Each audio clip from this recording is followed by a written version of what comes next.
Ako nga pala si John Patrick Espejon ng Muntinlupa City. Welcome kayo sa aking loft.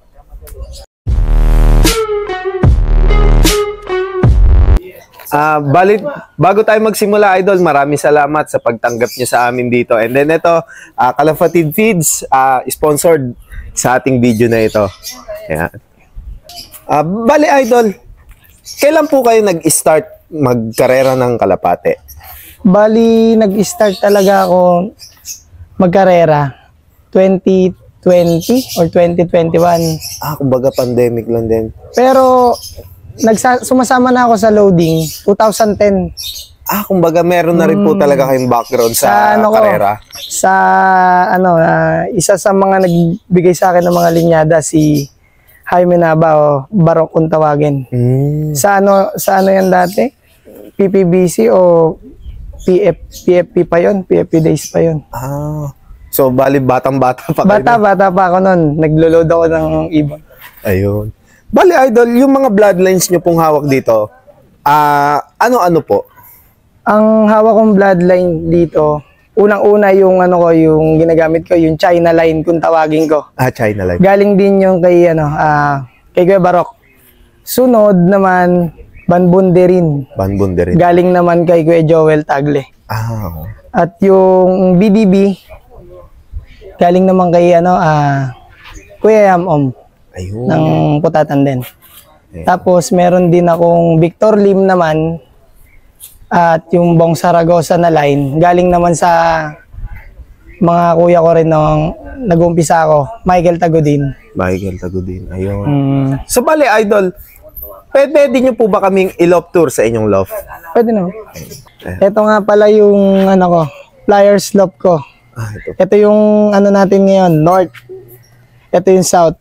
Kumbaga, ito, Idol, bagong tayo lang po siya. Bagong tayo lang yan. Simula nung pinanalo ako nito, pinagawa na namin ng kulungan na maayos. Ayun. Halos hindi pa rin naman tapos. Wala pang kulay kung mapapansin nyo. Yan. So, ito, Idol. Ano naman po yan? Yung section? Itong kasi medyo magulo pa kasi alagaan niya ng tatay ko, yung mga ibon niya. Okay. Ngayon, yung mga breeders naman namin, nandun sa kakombine ko, si Russell Biray. Siya taga-breed niyan. Siya nag-breed nito. Yun. So, ako lang pinaka-flyer pala po ito. Flyer lang talaga ang hawak ko. Ayan. Maluwag-luwag doon at maganda yung lugar doon ng breeding kaya dito kasi medyo masikip. Kumbaga flyer lang talaga ako nag-focus ngayon. Ayun. So, yan mga kalapatid. Ayan. Kakauwi lang, medyo mga pagod pa. Ito yung ibon na unang-unang sa amin, kumbaga nagpanalo sa amin. Ito si Tikims.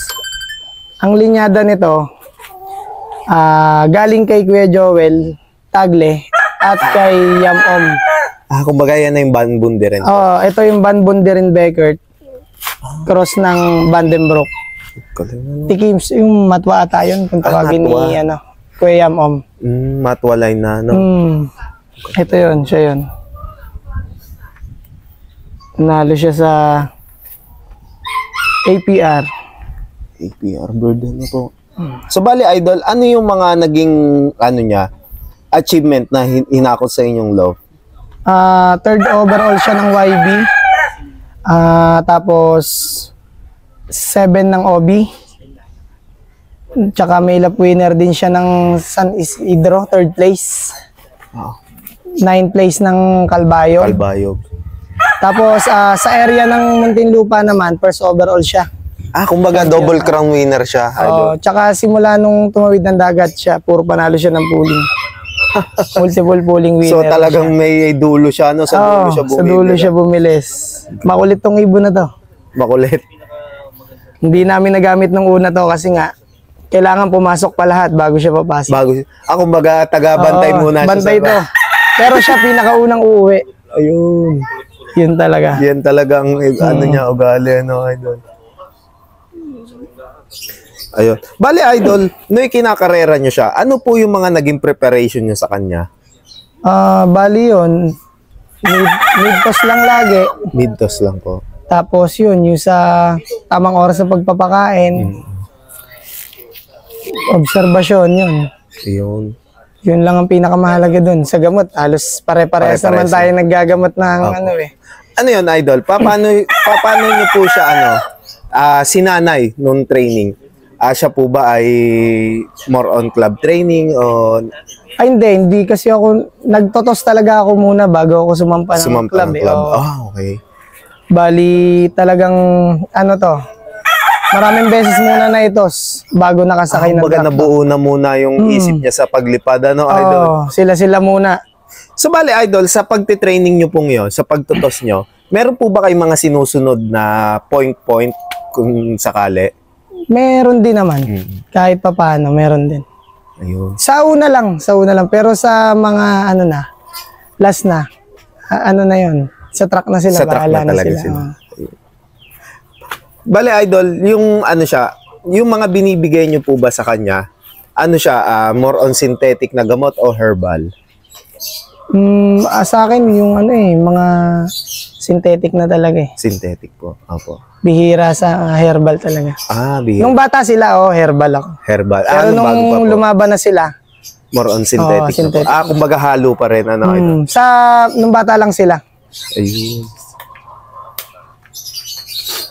1 week before derby, ano po yung mga naging paghahanda nyo bago siya sumabak sa first lap derby? Nung dumerby siya? Isang linggo, no? Bali yun. Puumpisahan mo sa natural naman yung flashing, di ba? Flashing up. Pero more on ronda kasi talaga sila. Ronda lang. Oo, Low fly. Tapos yun, may araw nga ng mid-toss. Ayun. So, kailangan talaga. Talaga, kami, kumbaga, hindi pwedeng papalya yung yung mid-toss namin. Mid-toss niyo po. Kahit anong mangyari. Kailangan may mid-toss po talaga.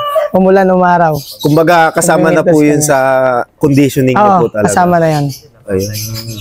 So, yun yung simpleng... Ayun lang ang kasi. Yun naman talaga yung naging susi ko eh.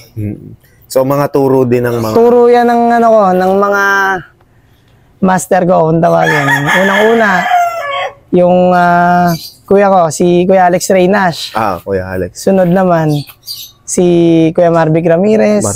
Terdy Santos.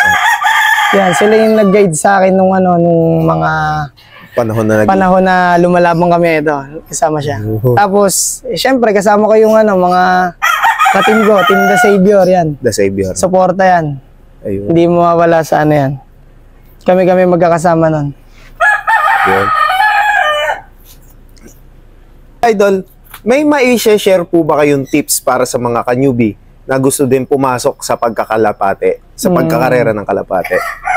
Para sa akin lang, kung talagang desidido ka mag-ibon, pumasok ka. Pero pag yung nakita mo lang sa minanalo, nainganyo ka, makikiibon ka lang, hindi kasi ganun kadali yun. Mahabang proseso bago ka makakuha ng ng magandang resulta. Kumbaga pag-aaralan mo, paghihirapan mo bago mo makuha to. Gaya ko, ang tagal ko na nag-ibon bago ko nakuha rin to. Achievement na to. Kumbaga mahirap, mabusisi talaga. Step by step talaga din, no? Yung iba nga unang try pa lang, sumusuko na. Nga po. Yun yung mga parang kalakalapati lang. Ayun na yung sinasabi natin na nainggit lang sa nainggit lang sa pag-iibon. Kumbaga wala sa passion. Wala sa passion, wala sa puso nila. Wala sa puso nila. Ayun, bale Idol, sa naman po, breeding at saka sa flying tips, meron po ba kayong ma-share? Sa breeding kasi, hindi ako yung nagbi-breed Yung partner ko, si Russell Biray. Pero siya, more on herbal naman siya sa Sa breeding po. Ayun. Herbal lang siya, tapos yun, bantay-bantay, alaga sa patuka. Para sa hindi mga mabansot yung mga inakay. Ayun.